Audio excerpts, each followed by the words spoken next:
سکینہ چلانے لگی، جناب زینب کی آواز بڑھی، افسوس افسوس یہ کیا وقت آ گیا؟ کہتے ہیں میں بہت سوچ رہا تھا کہ کاش میرے ہاتھ کھلے ہوتے، میں تلوار لے کے اپنی پھوپھی زینب کی حفاظت کرتا، میں جناب سکینہ کی حفاظت کرتا، میں اہل بیت اطہار کی حفاظت کرتا، مگر افسوس کہ میرے ہاتھ بندھے تھے، پیروں میں بیڑیاں تھی، میں خاموش کھڑا تھا اور دل میں صرف ایک خیال آتا تھا، اے پروردگار یہ زمین پھٹ جائے، زین العابدین اس کے اندر دفن ہو جائے۔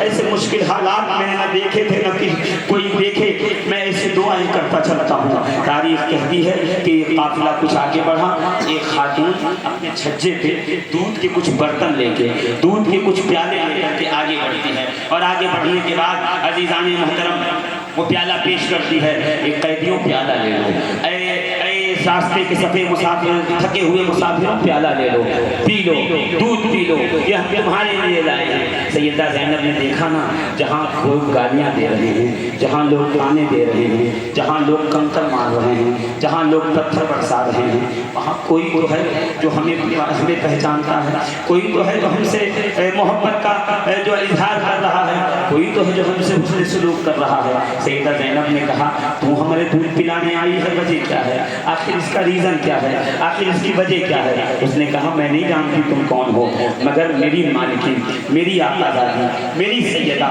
فاطمہ بنت رسول نے ہمیں کہا تھا کہ جب بھی کوئی دروازے سے مظلوم گزرے تو جو بھی تیرے پاس ہو اس سے خاطرداری ضرور کر دینا۔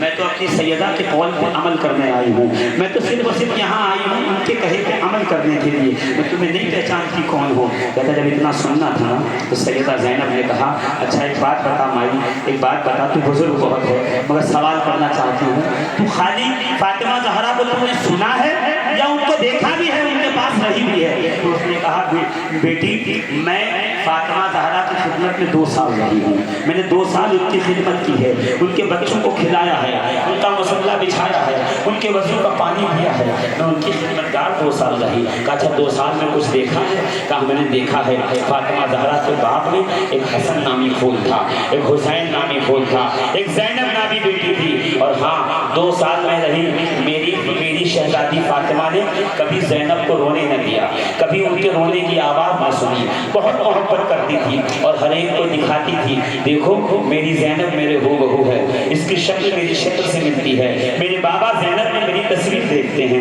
جب اتنا سنا نا تو جناب زینب اور قریب ہوئی، اور قریب ہوئی، کہا اچھا ایک بات بتا ماں، اگر تو آج اس بازار میں زینب کو دیکھے گی تو پہچان جائے گی، تو پہچانے گی، تو ان کے چہرے کو پہچان جائے گا؟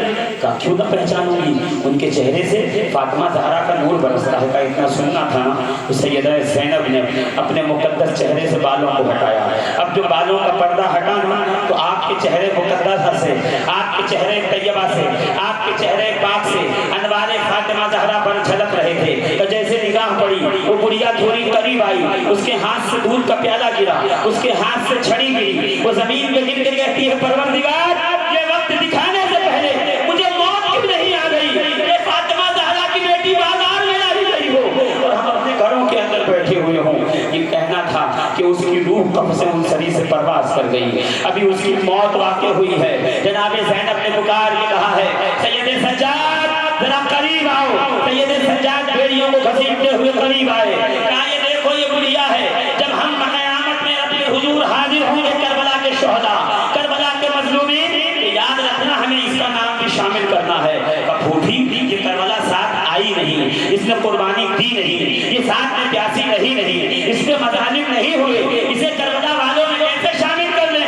سیدہ زینب کہتی ہیں مجھے میری ماں فاطمہ زہرا کے تقدس اور عزت کی قسم ہے، جو ہمارے غم میں ایک لمحہ کو بھی غمگین ہو جائے گا، قیامت میں زینب کربلا والوں کی صف میں لے کے اس کو شامل کر دے گی، اس کو اپنے ساتھ جنت میں لے کے جائے گی۔ عزیزان محترم، کربلا والوں کے غم میں رونا یہ بدعت نہیں ہے، یہ شرک نہیں ہے، یہ دکھاوا نہیں ہے، نہیں، یہ محبت ہے، یہ حب اہل بیت کا تقاضا ہے، یہ محبت اہل بیت کا تقاضا ہے۔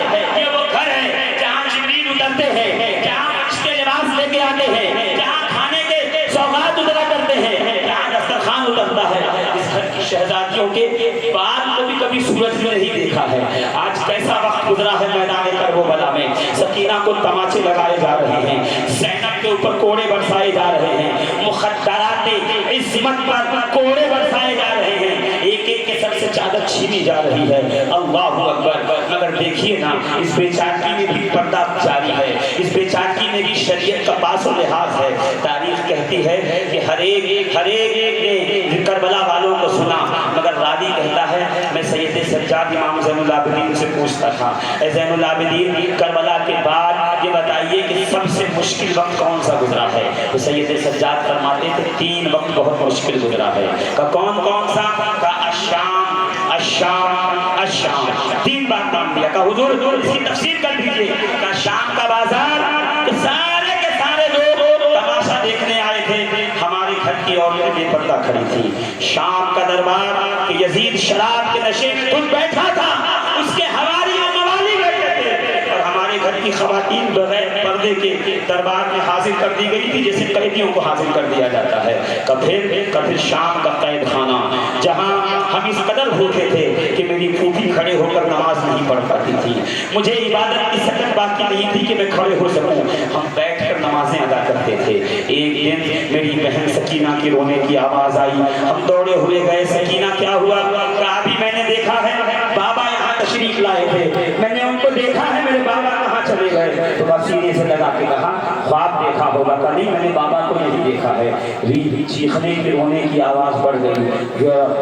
قید خانے کے جو ذمہ داران تھے ان سے رابطہ کیا, سر حسین لایا گیا, جناب سکینہ کے سامنے رکھا گیا. جناب سکینہ کی عمر چھوٹی ہے اور ابھی 8 یا 9 سال کی عمر پاک ہے, یا روایت میں 7 یا 12 کی بھی ہے. کہ جب جناب حسین پاک کا سر لایا گیا تو اپنا رخسار جناب سکینہ نے حسین کے رخسار پر رکھ لیا ہے, اور روتے روتے کہتی ہیں بابا آپ نے تو ہمیں بڑے ناز سے پالا تھا, کربلا کے بعد ہم پہ بڑے مسائل آئے ہیں. بابا ہمارے کانوں سے بالیاں چھینی گئی, سر سے چادریں چھینی گئی, بابا ہم پہ مظالم ڈھائے گئے, بابا ہمارے ساتھ ظلم ہوا ہے, بابا آپ مجھے سینے پہ سلاتے تھے. کربلا کے بعد کسی نے ہم سے محبت سے بات نہیں کی ہے. جب بھی آپ کے کٹے ہوئے سر کو دیکھ کے میں نے رویا ہے, کسی نے بیٹی کو دلاسا نہیں دیا.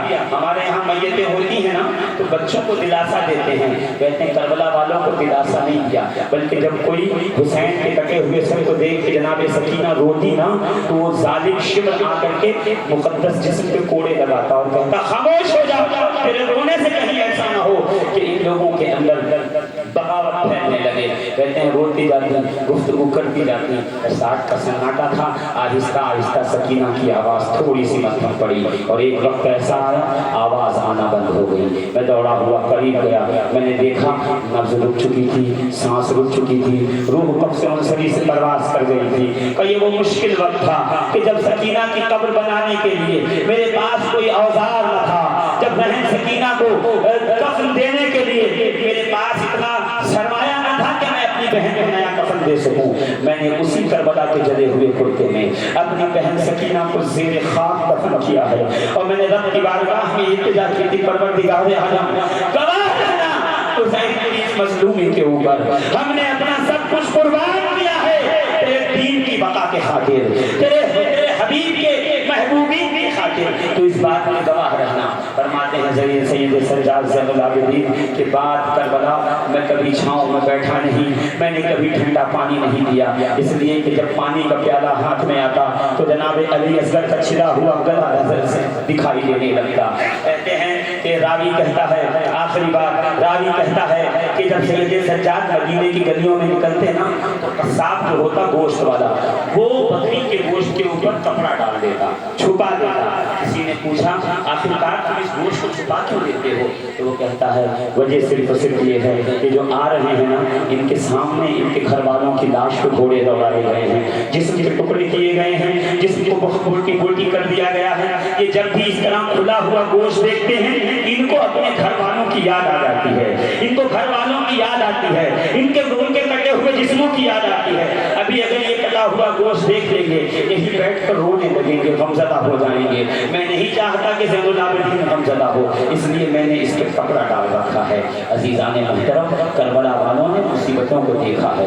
امت کی بقا کے خاطر, شریعت کے خاطر, قرآن کے خاطر, اسلام کے خاطر خاطر اپنی قربانیاں دی ہیں. ہمیں بھی چاہیے اگر کربلا والوں سے محبت کرتے ہیں ہم بھی قربانیاں دینے کے لیے تیار ہو جائیں. آپ قربانیاں نہیں دے رہے ہیں، جنہوں نے قربانی دی ہے ان کی یاد کو تازہ رکھیے، ان کی محبت کو تازہ رکھیے، ان کی نشانیوں کو تازہ رکھیے، ان کی یادوں کو تازہ رکھیے، ان کی نسبتوں کو تازہ رکھیے. اور جب بھی ماہ محرم آئے تو سینہ سینہ ہو کے کھڑے ہو جائیے، دل کھول کے آقا حسین کی یاد کیجیے، ان کی نسبتوں کا لحاظ کیجیے اور دنیا کو بتاتے چلے جائیے. جب جب ہم حسین کے ماننے والے ہیں، یاد حسین کو کوئی ختم نہیں کر سکتا، کوئی ہمارے دلوں سے مٹا نہیں سکتا ہے. عزیزان ملت اسلامیہ، یہی سرمایہ ہوگا آخرت کے لیے، یہی محبت کا تقاضا ہے، یہی مودت کا تقاضا ہے، یہی حب اہل بیت کا تقاضا ہے کہ دنیا سے جائیں تو یہ نعرہ لگاتے ہوئے جائیں کہ یا رسول اللہ ہم آپ کی اولاد سے محبت کرتے تھے، قیامت میں آئیں گے تو آپ کی اولاد کے قدموں کو پکڑ کے اس کی خاک کا